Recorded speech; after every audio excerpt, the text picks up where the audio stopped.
नमस्कार। स्वागत है आपका सुनो कहानी में। आज की कहानी है दिल्ली में एक मौत, जिसके लेखक हैं श्री कमलेश्वर जी, और आप इसे सुन रहे हैं मृत्युंजय मिश्रा की आवाज में। तो आइए सुनते हैं। मैं चुपचाप खड़ा सब देख रहा हूं, और अब न जाने क्यों मुझे मन में लग रहा है कि दीवान चंद की शव यात्रा में कम से कम मुझे तो शामिल हो ही जाना चाहिए था। उनके लड़के से मेरी खासी जान पहचान है, और ऐसे मौके पर तो दुश्मन का साथ भी दिया जाता है। लेकिन सर्दी की वजह से मेरी हिम्मत छूट रही है। पर मन में कहीं शव यात्रा में शामिल होने की बात भीतर ही भीतर गूंज रही है। चारों तरफ कोहरा छाया हुआ है। सुबह के 9 बजे हैं, लेकिन पूरी दिल्ली धुंध में लिपटी हुई है। सड़कें नम हैं, पेड़ भीगे हुए हैं, कुछ भी साफ दिखाई नहीं देता। जिंदगी की हलचल का पता आवाज़ों से लग रहा है। ये आवाज़ें कानों में बस गई हैं। घर के हर हिस्से से आवाज़ें आ रही हैं। वासवानी के नौकर ने रोज की तरह स्टोव जला दिया है। उसकी सनसनाहट दीवार के पार से आ रही है। बगल वाले कमरे में अतुल मवानी जूते पर पॉलिश कर रहा है। ऊपर सरदार जी मूंछों पर फिक्सो लगा रहे हैं। उनके खिड़की के पर्दे के पार जलता हुआ बल्ब बड़े मोती की तरह चमक रहा है। सब दरवाजे बंद हैं, सब खिड़कियों पर पर्दे हैं, लेकिन हर हिस्से में जिंदगी की खनक है। तिमंजिले पर वासवानी ने बाथरूम का दरवाजा बंद किया है और पाइप खोल दिया है। कोहरे में बसें दौड़ रही हैं। जूं जूं करते भारी टायरों की आवाजें दूर से नजदीक आती हैं और फिर दूर होती जाती हैं। मोटर रिक्शे बेतहाशा भागे चले जा रहे हैं। टैक्सी का मीटर अभी किसी ने डाउन किया है। पड़ोस के डॉक्टर के यहाँ फोन की घंटी बज रही है, और पिछवाड़े गली से गुजरती हुई कुछ लड़कियां सुबह की शिफ्ट पर जा रही हैं। सख्त सर्दी है, सड़कें ठिठुरी हुई हैं, और कोहरे के बादलों को चीरती हुई कारें और बसें हॉर्न बजाती हुई भागी जा रही हैं। सड़कों और पटरियों पर भीड़ है, पर कोहरे में लिपटा हुआ हर आदमी भटकती हुई रूह की तरह लग रहा है। वे रूहें चुपचाप धुंध के समुद्र में बढ़ती जा रही हैं। बसों में भीड़ है। लोग ठंडी सीटों पर सिकुड़े हुए बैठे हुए हैं, और कुछ लोग बीच में ही ईसा की तरह सलीब पर लटके हुए हैं, बाहें पसारे। उनके हथेलियों में कीले नहीं, बस की बर्फीली चमकदार छड़ें हैं। और ऐसे में दूर से एक अर्थी सड़क पर चली आ रही है। इस अर्थी की खबर अखबार में है। मैंने अभी अभी पढ़ी है। इसी मौत की खबर होगी। अखबार में छपा है, आज रात करोल बाग के मशहूर और लोकप्रिय बिजनेस मैग्नेट सेठ दीवान चंद की मौत इरविन अस्पताल में हो गई। उनका शव कोठी पर ले आया गया है। कुल सुबह 9 बजे उनकी अर्थी आर्य समाज रोड से होती हुई पचकुइयां शमशान भूमि से दाह संस्कार के लिए जाएगी, और इस वक्त सड़क पर आती हुई वो अर्थी उन्हीं की होगी। कुछ लोग टोपियां लगाए और मफलर बांधे हुए खामोशी से पीछे पीछे आ रहे हैं। उनकी चाल बहुत धीमी है। कुछ दिखाई पड़ रहा है, कुछ नहीं दिखाई पड़ रहा है, पर मुझे ऐसा लगता है अर्थी के पीछे कुछ आदमी हैं। मेरे दरवाजे पर दस्तक होती है। मैं अखबार एक तरफ रखकर दरवाजा खोलता हूं। अतुल मवानी सामने खड़ा है। यार क्या मुसीबत है, आज कोई आयरन करने वाला भी नहीं है। अच्छा जरा अपना आयरन देना। अतुल कहता है तो मुझे तसल्ली होती है, नहीं तो उसका चेहरा देखते ही मुझे खटका हुआ था कि कहीं शव यात्रा में जाने का बवाल न खड़ा करते। मैं उसे फौरन आयरन दे देता हूं और निश्चिंत हो जाता हूं कि अतुल अब अपनी पैंट पर लोहा करेगा और दूतावासों के चक्कर काटने के लिए यहां से निकल जाएगा। जब से मैंने अखबार में सेठ दीवान चंद की मौत की खबर पढ़ी थी, मुझे हर क्षण यही खटका लगा था कि कहीं कोई आकर इस सर्दी में शव के साथ जाने की बात न कहते। बिल्डिंग के सभी लोग उनसे परिचित थे और सभी शरीफ दुनियादार आदमी थे। तभी सरदार जी का नौकर जीने से भड़बड़ाता हुआ आया और दरवाजा खोलकर बाहर जाने लगा। अपने मन को और सहारा देने के लिए मैंने उसे पुकारा, अरे धर्मा कहाँ जा रहा है? सरदार जी के लिए मक्खन लेने। उसने वहीं से जवाब दिया तो लगे हाथों लपक कर मैंने भी अपनी सिगरेट मंगाने के लिए उसे पैसे थमा दिए। सरदार जी नाश्ते के लिए मक्खन मंगवा रहे हैं। इसका मतलब है कि वे भी शव यात्रा में शामिल नहीं हो रहे हैं। मुझे ये सुनकर कुछ और राहत मिली। अब अतुल मवानी और सरदार जी का इरादा शव यात्रा में जाने का नहीं है तो मेरा तो कोई सवाल ही नहीं उठता। इन दोनों का या वासवानी परिवार का ही सेठ दीवानचंद के यहाँ ज्यादा आना जाना था। मेरी तो 4-5 बार की मुलाकात भर थी। अब अगर ये लोग ही शामिल नहीं हो रहे हैं तो फिर मेरा तो सवाल ही नहीं उठता।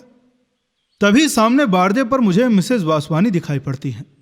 उनके खूबसूरत चेहरे पर अजीब सी सफेदी और होठों पर पिछली शाम की लिपस्टिक की हल्की हल्की लाली अभी भी मौजूद थी।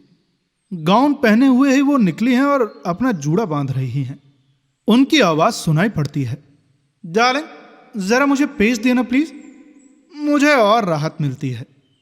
इसका मतलब है कि मिस्टर वासवानी भी मैयत में शामिल नहीं हो रहे हैं। दूर आर्य समाज रोड पर वो अर्थी बहुत आहिस्ता आहिस्ता बढ़ती आ रही है। अतुल मवानी मुझे आयरन लौटाने आता है। मैं आयरन लेकर दरवाजा बंद कर लेना चाहता हूं, पर वो भीतर आकर खड़ा हो जाता है और कहता है, तुमने सुना दीवानचंद जी की कल मौत हो गई है?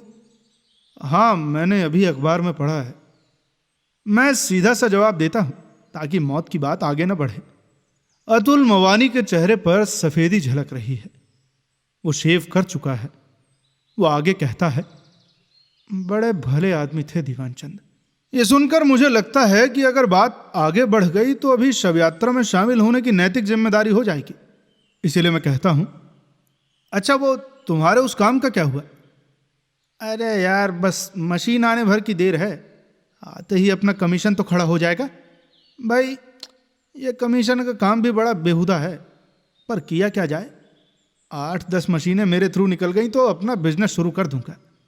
अतुल मवानी कह रहा है, भाई शुरू में जब मैं यहां आया था तो दीवानचंद जी ने मेरी बड़ी मदद की थी।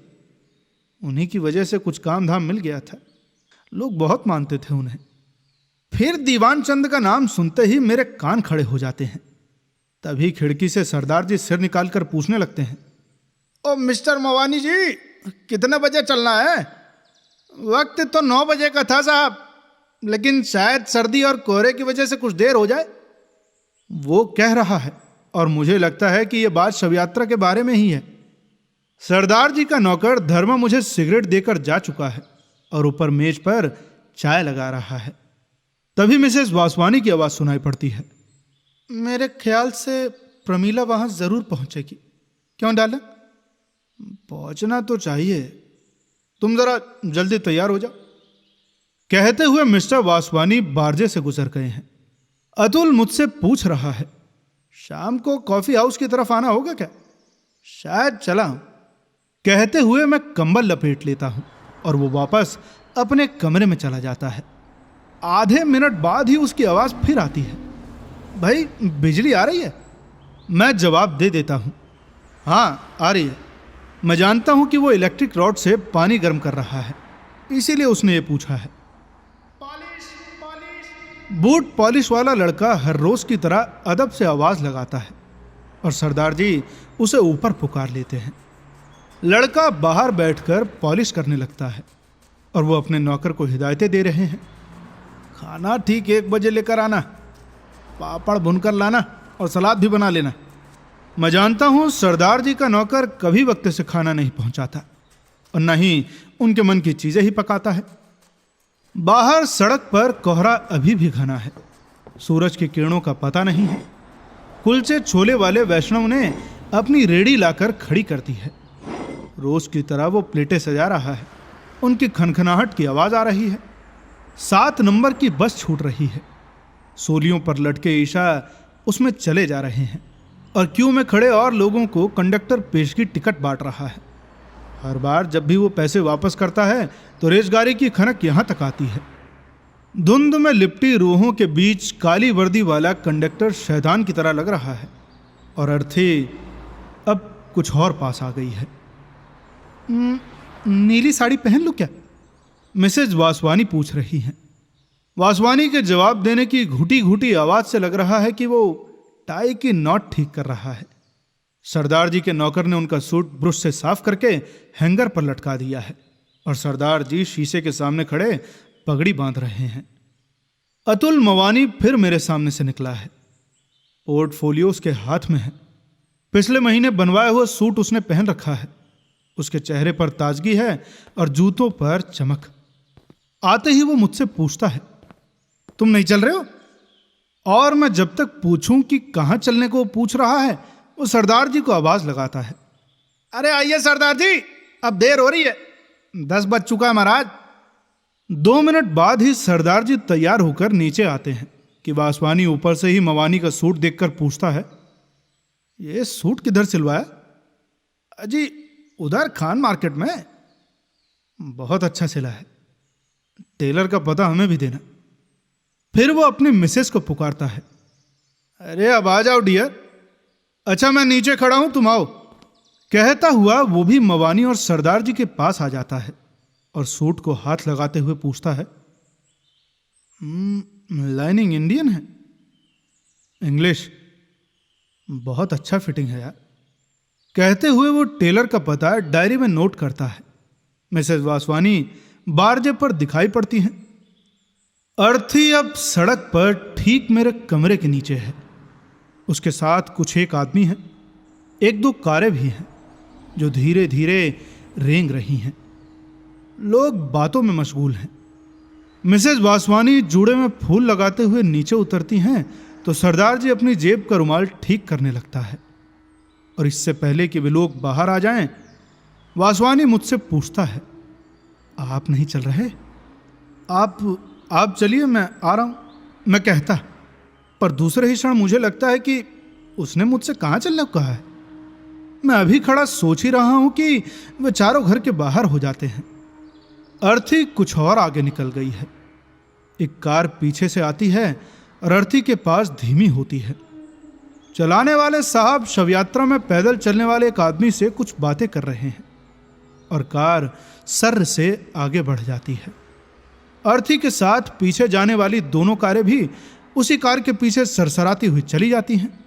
मिसेस वासवानी ने फर कॉलर डाल रखा है और शायद सरदार जी अपने चमड़े के दस्ताने पहने हैं और वे चारों टैक्सी में बैठ जाते हैं। अब टैक्सी इधर ही आ रही है और उसमें से खिलखिलाने की आवाज मुझे सुनाई पड़ रही है। वासवानी आगे सड़क पर जाती अर्थी की ओर इशारा करते हुए ड्राइवर को कुछ बता रहा है। मैं चुपचाप खड़ा सब देख रहा हूं और अब न जाने क्यों मुझे मन में लग रहा है कि दीवान चंद की शवयात्रा में कम से कम मुझे तो शामिल हो ही जाना चाहिए था। उनके लड़के से मेरी खासी जान पहचान है और ऐसे मौके पर तो दुश्मन का साथ भी दिया जाता है। लेकिन सर्दी की वजह से मेरी हिम्मत छूट रही है। पर मन में कहीं शवयात्रा में शामिल होने की बात भीतर ही भीतर गूंज रही है। उन चारों की टैक्सी अर्थी के पास धीमी होती है। मवानी गर्दन निकालकर कुछ कहता है और दाहिने से रास्ता काटते हुए टैक्सी आगे बढ़ जाती है। मुझे धक्का सा लगता है और मैं ओवरकोट पहनकर चप्पलें डालकर नीचे उतर आता हूं। मुझे मेरे कदम अपने आप अर्थी के पास पहुंचा देते हैं और मैं चुपचाप उसके पीछे पीछे चलने लगता हूं। 4 आदमी कंधा दिए हुए हैं और 7 आदमी साथ चल रहे हैं। 7वां मैं ही हूं और मैं सोच रहा हूं कि आदमी के मरते ही कितना फर्क पड़ जाता है। पिछले साल ही दीवान चंद ने जब अपनी लड़की की शादी की थी तो हजारों की भीड़ थी। कोठी के बाहर कारों की लाइन लगी हुई थी। मैं अर्थी के साथ साथ लिंक रोड पर पहुंच चुका हूं। अगले मोड़ पर ही पंचकुइयां शमशान भूमि है और जैसे ही अर्थी मोड़ पर घूमती है, लोगों की भीड़ और कारों की कतार मुझे दिखाई देने लगती है। कुछ स्कूटर भी खड़े हैं। औरतों की भीड़ एक तरफ खड़ी है। उनकी बातों की ऊंची ऊंची ध्वनियां सुनाई पड़ रही हैं। उनके खड़े होने में वही लचक है जो कनॉट प्लेस में दिखाई पड़ती है। सभी के जूड़ों के स्टाइल अलग अलग हैं। मर्दों की भीड़ से सिगरेट का धुआं उठ उठ कर कोहरे में घुला जा रहा है और बात करती हुई औरतों के लाल लाल होंठ और सफेद दांत चमक रहे हैं और उनकी आंखों में एक गुरूर है। अर्थी को बाहर बने चबूतरे पर रख दिया गया है। अब खामोशी छा गई है। इधर उधर बिखरी हुई भीड़ शव के इर्द गिर्द जमा हो गई है और कारों के शौफर हाथों में फूलों के गुलदस्ते और मालाएं लिए अपनी मालकिनों की नजरों का इंतजार कर रहे हैं। तभी मेरी नजर वासवानी पर पड़ती है। वो अपनी मिसेस को आंख के इशारे से शव के पास जाने को कह रहा है और वो है कि एक औरत के साथ खड़ी बात कर रही है। सरदार जी और अतुल मवानी भी वहीं खड़े हुए हैं। शव का मुंह खोल दिया गया है और अब औरतें फूल और मालाएं उसके इर्द गिर्द रखती जा रही हैं। शोफर खाली होकर अब कारों के पास खड़े सिगरेट पी रहे हैं। एक महिला माला रखकर कोट की जेब से रुमाल निकालती है और आंखों पर रखकर नाक सुरसुराने लगती है और फिर पीछे हट जाती है। और अब सभी औरतों ने रुमाल निकाल लिए हैं और उनकी नाकों से आवाजें आ रही हैं। कुछ आदमियों ने अगरबत्तियां जलाकर शव के सिराहने रख दी हैं। वे निश्चल खड़े हैं। आवाजों से लग रहा है औरतों के दिल को ज्यादा सदमा पहुंचा है। अतुल मवानी अपने पोर्टफोलियो से कोई कागज निकालकर वासवानी को दिखा रहा है। मेरे ख्याल से वो पासपोर्ट का फॉर्म है। अब शव को भीतर शमशान भूमि में ले जाया जा रहा है। भीड़ फाटक के बाहर खड़ी देख रही है। शोफरों ने सिगरेटें या तो पी ली हैं या बुझा दी हैं और वे अपनी अपनी कारों के पास तैनात हैं। शव अब भीतर पहुंच चुका है। मातम पुरसी के लिए आए हुए आदमी और औरतें अब बाहर की तरफ लौट रहे हैं। कारों के दरवाजे खुलने और बंद होने की आवाजें आ रही हैं। स्कूटर स्टार्ट हो रहे हैं और कुछ लोग रीडिंग रोड बस स्टॉप की ओर बढ़ रहे हैं। कोहरा अब भी घना है। सड़क से बसें गुजर रही हैं और मिसेस वासवानी कह रही हैं, प्रमीला ने शाम को बुलाया है, चलोगे ना डियर? कार आ जाएगी, ठीक है ना? वासवानी स्वीकृति में सिर हिला रहा है। कारों में जाती हुई औरतें मुस्कुराते हुए एक दूसरे से विदा ले रही हैं और बाय बाय की कुछ एक आवाज आ रही है और कारें स्टार्ट होकर जा रही हैं।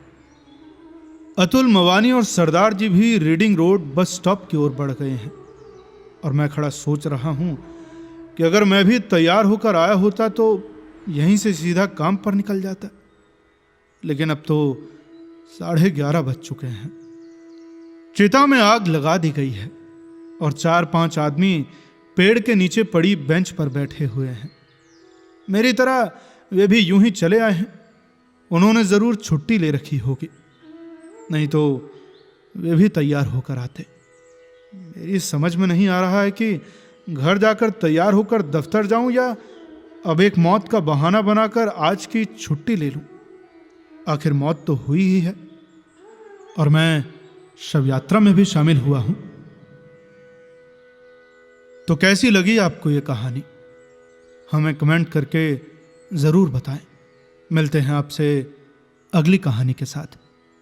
तब तक के लिए सुनते रहिए सुनो कहानी की अन्य कहानियां। धन्यवाद।